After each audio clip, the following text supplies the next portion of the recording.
Accroître l'offre de services de prévention de la transmission mère et enfant, PTME, et augmenter la prise en charge du suivi biologique et de l'implication du privé. Tel est l'objectif de cet atelier. En effet, beaucoup d'efforts ont été déployés pour lutter contre le fléau au Bénin, mais il reste encore à faire.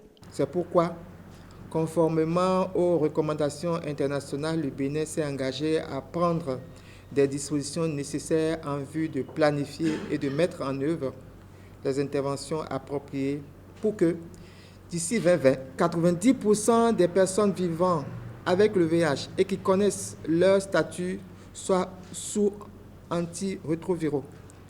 De la même manière, 90% de ces personnes aient une charge virale indétectable.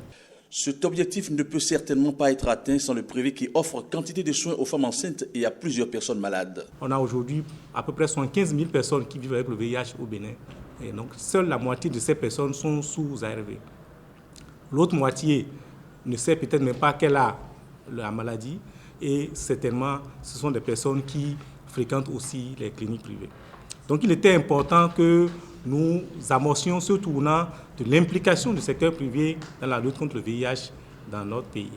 On peut se demander à quoi servira l'implication des cliniciens et du système sanitaire privé dans la lutte contre le fléau. À travers le travail que nous allons faire aujourd'hui, nous allons démontrer qu'en impliquant le secteur privé, on rétablit l'équilibre, on permet à notre système, qui est unique, de tenir sur ses deux jambes, la jambe publique et la jambe privée.